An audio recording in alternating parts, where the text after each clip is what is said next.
अखिलेश जी कह रहे थे शायद आप कुछ ज्यादा मांग रहे थे और उन्हें लगा कि यहाँ पर थोड़ी हैसियत आम आदमी पार्टी की उतनी ज्यादा नहीं है जितना आप उम्मीद कर रहे थे। अखिलेश जी का वो बयान दिखा लीजिए। अभी थोड़ी देर पहले यहीं पर कहा सर, मैंने सवाल पूछा था। आप आपके चैनल में दिया हो तो आप दिखाइए। मैं बिल्कुल गुजारिश करूंगा अगर वो बयान मिल जाए, क्योंकि अखिलेश जी ने कहा तो मैं उसका कि जवाब सीटों की लेकर बात हुई और अपना ये मानना है कि हर एक बातचीत की अपनी मर्यादा होती है। बातचीत बन जाती मैं आपको जरूर बताता, बातचीत बनी नहीं, उसकी यहाँ चर्चा करने की आवश्यकता नहीं है। संजय जी, हम अपने मुद्दे पर चुनाव लड़ रहे हैं, 403 सीटों पे चुनाव लड़ रहे हैं जी। दूसरी पार्टी संजय जी ये बिल्कुल सही है आपकी पार्टी की स्ट्रैटेजी के लिहाज से कि अगर आपको लगता है कि एक प्रदेश में आप जीत सकते हैं तो वहां आप अपना पूरा दमखम लगा रहे हैं और आपको लगता है कि वहां आपको ज्यादा बेहतर समर्थन मिल रहा है और पहले मिला है। लेकिन फिर उत्तर प्रदेश में 403 उम्मीदवार अगर आप मैदान में उतारेंगे तो उससे किसको फायदा होगा और किसको नुकसान? तो दो बातें। बहुत अच्छा सवाल आपने किया, मैं समझता हूं ये आपके दर्शकों को जरूर सुनना चाहिए। बहुत अच्छा सवाल आपने किया। मैं पहली बात तो ये कह रहा हूं कि आज दूसरे दलों को मुद्दों पर बात करने के लिए मजबूर होना पड़ रहा है आम आदमी पार्टी की वजह से, एक बात। दूसरी बात जो आपने कहा फायदे और नुकसान की, तो मैं ऐसा मानता हूं कि भारतीय जनता पार्टी के मतदाताओं को इतना मूर्ख क्यों समझती हैं आप? बीजेपी के वोटर भी आम आदमी पार्टी को वोट करेंगे। क्या उनको फ्री बिजली नहीं चाहिए? क्या उनको फ्री शिक्षा नहीं चाहिए? क्या उनको मोहल्ला क्लिनिक नहीं चाहिए? और आम आदमी पार्टी का रिकॉर्ड उठा के देख लीजिए, 3 बार भारतीय जनता पार्टी को दिल्ली में किसने हराया? आम आदमी पार्टी ने। पंजाब में अकाली दल और बीजेपी को किसने हराया? आम आदमी पार्टी ने। मध्य प्रदेश हम लड़े, बीजेपी हारी। छत्तीसगढ़ हम लड़े, बीजेपी हारी। राजस्थान हम लड़े, बीजेपी हारी। गोवा हम लड़े, बीजेपी हारी और वहां उन्होंने जोड़ तोड़ करके सरकार बनाई। कर्नाटक हम लड़े, बीजेपी हारी। उत्तर प्रदेश में भी आम आदमी पार्टी लड़ रही है, भारतीय जनता पार्टी चुनाव हारेगी। इसलिए ये जो बात कही जाती है कि भाई बीजेपी का जो वोट बैंक है वो तो इंटैक्ट है, 45%, उसमें तो कोई दाग लगना नहीं है, बाकी दलों का वोट बटेगा। तो ये बिल्कुल एक गलत तर्क है। और मैं ऐसा मानता हूं कि महंगाई से पीड़ित भारतीय जनता पार्टी का वोटर, लाठियों से पिटा हुआ बीजेपी का नौजवान वोटर, वो किसान जो 1 साल तक सड़कों पर बैठा रहा, 700 किसान शहीद हो गए, वो सब भी आम आदमी पार्टी को वोट देंगे। तो चलिए अखिलेश जी के साथ मान लीजिए बात नहीं बन पाई, कोई भी वजह रही, उन्होंने सीटों का जिक्र किया, आप मुकर रहे हैं, वो अलग बात है। लेकिन ओवैसी साहब के साथ गुंजाइश क्यों नहीं बनी? क्योंकि यही बातें वो भी कह रहे हैं और वो भी कहते हैं मैं सेकुलर हूं, आप भी कहते हैं मैं सेकुलर हूं। ओवैसी साहब का कौन सा मॉडल है देश में, जरा बताइए। वो कह रहे हैं हम गरीबों की बात कर रहे हैं, दलित मुख्यमंत्री बनाएंगे, ओबीसी कर रहे हैं। हम कोई बात हवा में नहीं कहते और हम कोई भारतीय जुमला पार्टी नहीं है, भारतीय झूठा पार्टी नहीं है। हमारी पार्टी का नाम है आम आदमी पार्टी। वादे से ज्यादा काम पूरा करके हमने दिल्ली में दिखाया है। आजादी के बाद पहले मुख्यमंत्री हैं केजरीवाल जी, जिन्होंने कहा 5 साल में काम किया तो वोट देना, नहीं तो वोट मत देना। ये साहस होना चाहिए, उस व्यक्ति में ही साहस हो सकता है जिसने वाकई जमीन पर काम करके दिखाया है। आज ये लोग चुनाव में आके बातें कर रहे हैं। आज भारतीय जनता पार्टी को देख के तो मुझे दया आती है। बताइए, देश की दुनिया की सबसे बड़ी पार्टी, और इस चुनाव में वो वोट किसके नाम पे मांग रहे हैं? पाकिस्तान के नेता के नाम पे हिंदुस्तान का वोट मांग रहे हैं। जिन्ना जिन्ना जिन्ना जिन्ना कर रहे हैं। अरे गन्ना गन्ना करो ना, आपको किसान हाथ पकड़ के उन खेतों में लेके जाएगा जहां पे उसने अपना गन्ना जलाया है। चुनाव में गन्ना की बात करो, मुद्दों की बात करो। 5 साल में कल अमित शाह साहब कह रहे थे 36,000 करोड़ कर्ज माफ किया, नहीं है।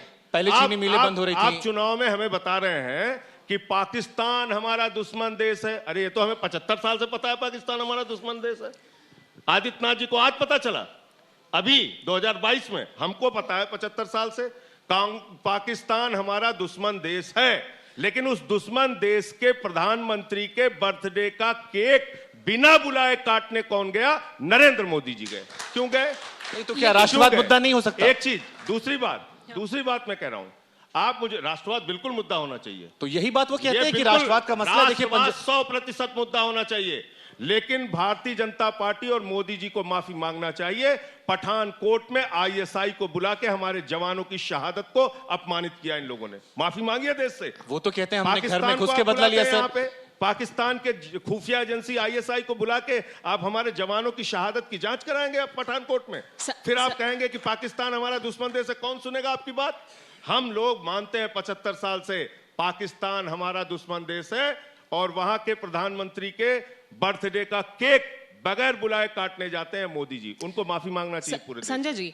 और जिन्ना की बात पूरी कर लूं मैं अपनी बात, सुमेरा जी। जिन्ना से इनके क्या रिश्ते हैं पूरे देश को पता चलना चाहिए आपके टीवी 9 के माध्यम से। जिन्ना से वीर सावरकर और श्यामा प्रसाद मुखर्जी ने मिलकर 3 राज्यों में सरकार बनाई थी, वेस्ट बंगाल, सिंध और नॉर्थ वेस्ट फ्रंटियर। 3 राज्यों में सरकार बनाई। जिन्ना से सबसे गहरी दोस्ती उस विचारधारा की रही जिससे भारतीय जनता पार्टी पैदा हुई। आडवाणी जी गए थे जिन्ना के कब्र पे मत्था टेकने। जसवंत सिंह जी ने लिखा जिन्ना को धर्मनिरपेक्ष। हम तो कह रहे हैं, आपके चैनल पे बैठ के कह रहे हैं, जिन्ना देश का विभाजनकारी था, देश का टुकड़ा करने वाला था, उसको कोई भारतीय अपना नहीं मानता। तो आपकी लड़ाई किससे, समाजवादी पार्टी से या बीजेपी से? आज सत्ता में बीजेपी है, बीजेपी से लड़ाई लड़ रहे हैं। 21 मुकदमे लिखवा चुका हूं। आप लोग पूछते हैं क्या किया आपने? 21 मुकदमे लिखे हैं मेरे ऊपर। मेरी पत्नी घर पे थी, 60 पुलिस वाले भेज दिया। 150 पुलिस वालों से मुझे सीतापुर में गिरफ्तार करवाया, राष्ट्रद्रोह का मुकदमा लगवाया बाबा जी ने। इतनी बहादुरी से आप लड़ाई कर रहे हैं, चुनाव क्यों नहीं लड़ रहे सर? आप लोग जब ये सवाल करते हैं आम आदमी पार्टी ने किया क्या, आप 1.5 साल में उठाकर देख लीजिए। एक एक मुद्दे को उठाने का काम, लड़ने का काम, संघर्ष करने का काम, मुकदमे लिखवाने का काम हम उस वक्त कर रहे थे जब लोग अपने दिलों में घुसे हुए थे। लेकिन सवाल ये है फिर इसी से जुड़ा, जो आप कह रहे हैं कि ये तमाम मुद्दे हैं और ये जरूरी मुद्दे हैं और इन पर बात होनी चाहिए और इन पर मतदान होना चाहिए, फिर हम आम आदमी पार्टी को क्यों देखते हैं कि आम आदमी पार्टी एक सॉफ्ट हिंदुत्व की अप्रोच इख्तियार करती है? आम आदमी पार्टी रामलीला के लिए मंचन कराती है। आम आदमी पार्टी जब ये करती है और फिर उसके साथ साथ ये करे, ठीक है, लेकिन उसके साथ फिर बहुत से और जो अल्पसंख्यकों से जुड़े मुद्दे हैं जो ओवैसी उठा रहे हैं, बाकी लोग उठा रहे हैं उत्तर प्रदेश में, वो आप उस मुखरता से उठाते हुए दिखाई नहीं देते। तो ऐसा क्यों है? इसमें मैं कोई मदद किसी की नहीं कर सकता। अगर कोई चश्मा ही अलग लगा के बैठा हुआ है तो मैं उसकी कोई मदद नहीं कर सकता। क्या आदित्यनाथ जी प्रभु श्री राम के मंदिर के गेट कीपर हैं? क्या वो तय करेंगे कौन मंदिर में दर्शन करने जाएगा, कौन नहीं जाएगा? अरे हम एक नहीं 1000 बार जाएंगे। संजय सिंह गए थे दर्शन करने? 1000 बार दर्शन करने जाएंगे। हाँ बिल्कुल गया था। संजय सिंह गए थे। और मैं कहाँ दर्शन करने जाता हूँ ये आप जान जाएंगे। रामलला के दर्शन, रामलला के दर्शन करने गए थे, नहीं गए थे सर? बिल्कुल करने गया था। और आपको आधे घंटे का स्पेशल प्रोग्राम करना पड़ेगा। आपने एक मसला उठाया था, कब बालाजी गया था, कब शिरडी गया था, कब उज्जैन गया था, इस पे एक आधे घंटे सवाल का है सर मेरे मन में आ रहा है, करना पड़ेगा। आपने एक घोटाले का मैं एक बात और पूरी कर, जी अब मैं पूरी कर लूं बात। बहुत अच्छा सवाल आपने किया। आप बताइए, जो लोग प्रभु श्री राम के नाम पे, मंदिर के नाम पे चंदा चोरी करते हैं, उनको मंदिर जाने का अधिकार है। जो इस रामचरितमानस की इस चौपाई पर चलते हैं कि सब नर करहि परस्पर प्रीति, ये हमारा विश्वास है। रामचरितमानस की उस चौपाई पे हम अपना पूरा जीवन, देखिए आपने सर मेरा सवाल ले लिया तो मैं नया सवाल ऐड करूंगा। ये धर्म है, बिल्कुल। तो ये धर्म नहीं। और हम हाथ में तिरंगा लेके निकलते हैं तो नारा क्या लगाते हैं? हिंदू, मुस्लिम, सिख, ईसाई आपस में सब भाई भाई। हम तिरंगा लेके वैलेंटाइन डे पे बच्चियों को घुस के पार्क में नहीं मारते। हम दंगा फसाद नहीं करते तिरंगा लेके। हम धर्म का नाम लेते हैं, हम तिरंगा लेते हैं, हम राष्ट्रवाद की बात करते हैं। तो हमारे लिए सच्चा राष्ट्रवाद वो है जो सबको मिलाकर एक साथ लेकर हिंदुस्तान को आगे बढ़ाए। रामलला के मंदिर से आप खुश हैं? आपने चंदा दिया था सर, आपने चंदे का मसला उठाया था, करोड़ों लोगों ने दिया, आपकी पार्टी ने दिया था सर चंदा? देखिए ऐसा है कि हमने कहां हमारे घर के सामने वैष्णो जी का मंदिर बना हुआ जी नहीं, मैं सुन लीजिए उसका अगला सवाल सर मेरा। उस सवाल चंदा चोरी करने के लिए दूं कि क्या आपने रामलला चंदा चोरों को दूं? नहीं दिया था। सुल्तानपुर में पड़ता है, मैं बचपन से जान रहा हूं ये लोग चंदा चोर हैं, मैं उनको क्यों दूंगा?